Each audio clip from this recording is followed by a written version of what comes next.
Hi, everybody. I'm Brittany Lewis, a breaking news reporter here at Forbes. Joining me now is Anna Radelat, Washington correspondent for MinnPost. Anna, thank you so much for joining me. I'm glad to be here. As we sit here right now, a week away from Election Day, obviously the race between Vice President Kamala Harris and former President Donald Trump is neck and neck, and that is no surprise in Minnesota. A new MinnPost-Embold Research poll shows the two candidates in a close race. Harris is slightly ahead. When you look at this poll, what sticks out to you? Well, that this race is, even in Minnesota, pretty tight. I think Harris has an advantage, but you would think she'd have a clearer advantage in Minnesota with Tim Walz on the ticket. You wrote that in your piece that Harris has history on her side, plus a few other advantages. So can you talk to us first a little bit about that history? The history is that Minnesotans have not voted for a Republican presidential candidate since Richard Nixon in 1972. So it's been a long time since Minnesotans have voted for a Republican presidential candidate.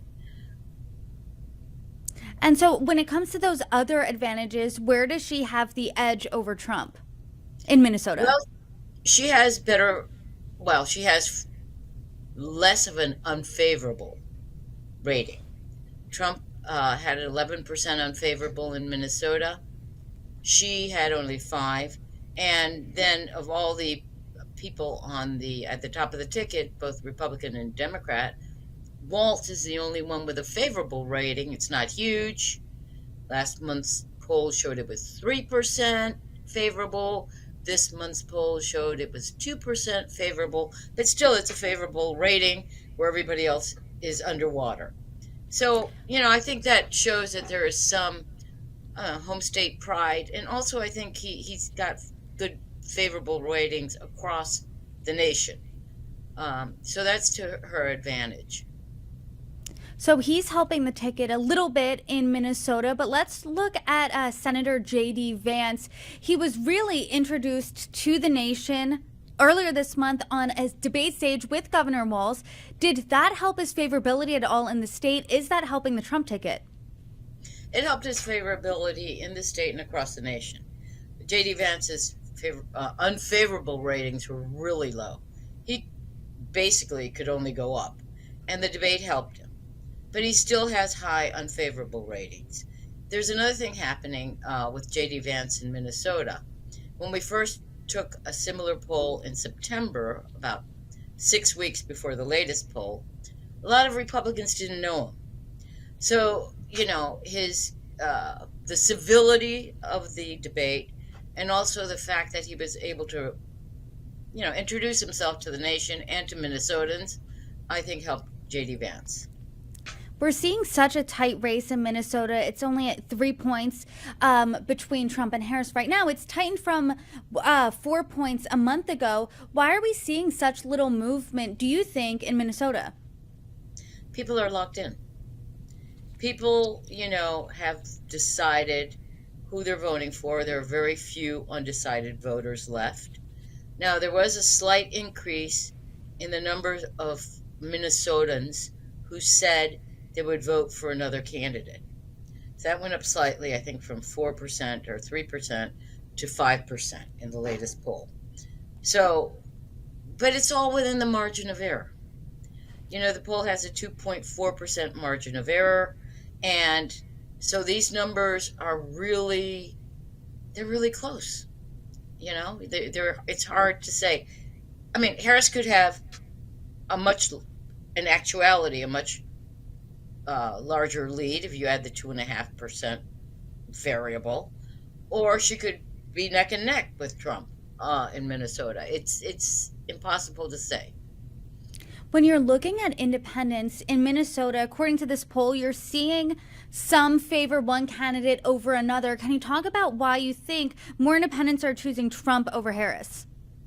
A pollster told me that independents who, people who said they were independents months ago, many of those have already migrated to the Democratic Party. So I think when Harris replaced Biden at the top of the ticket, some of these independents made up their mind to go with the Democratic candidate. So now we've got the independents that are left, the true independents that are left, are favoring Trump slightly over Harris. That's what, I'm sorry. That's no, what, go ahead. That's what a pollster, how the pollster explained that phenomenon. Earlier in this conversation, you said you were talking about history and that history is on Harris's side, but you thought she would have a further lead opposed to Trump as of now. Why do you think it is a tighter race in Minnesota? Are voters caring about what issues are making it a tighter race? I really don't know. I think our poll showed that people are very concerned about the economy and the direction of the country. And, more than 70%, I think it was 71% in this poll, 70% in our last poll, of the respondents said they didn't think the country was moving in the right direction. That's, red flag for Harris, who's so tightly linked to the current administration. I mean, she's part of the current administration. So that's a problem for her. And the other one is, the respondents who said immigration was a big concern, those numbers have risen. So if there's any movement in the poll, that's one of them. The Republicans have gotten their message out that immigration should be a concern for Americans and is a negative. And I think that's resonated. When you look at the numbers in the poll, when you look at Minnesota as a state, how does the geography play a factor here? How are different regions voting? It's almost like if there's two Minnesotans. There is the rural areas of Minnesota, and Minnesota has a lot of rural areas. It is an agricultural state and a mining state up north. And then there are the urban areas, with the biggest being the Twin Cities, the St. Paul, Minneapolis area, which is very Democratic. And the rural areas trend towards the GOP. So the trend of rural America towards the Republican Party,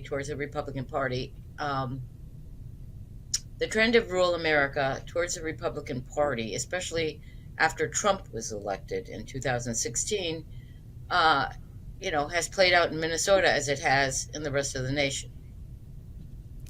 There are 10 electoral votes on the line right now in Minnesota. Tight race according to this poll. So what specifically are you looking out for between now and next Tuesday? Well, it'll be turnout. I mean, a lot of Minnesotans have already cast an early ballot. Minnesota has the longest early voting period of any state, 45 days. So they've been voting for a while. And a lot of the votes, the ballots have been turned in. The Democratic Party in Minnesota, which is the Democratic Farmer and Labor Party, has a very good ground game. And they may be more successful in getting out the vote on Election Day than the Republican Party in Minnesota, which has far fewer resources. Well, there's certainly a lot to look out for, and especially in the next 7 days. And I appreciate you coming on, breaking down the numbers in such a critical time. Anna, thank you so much for joining me. Thank you for having me.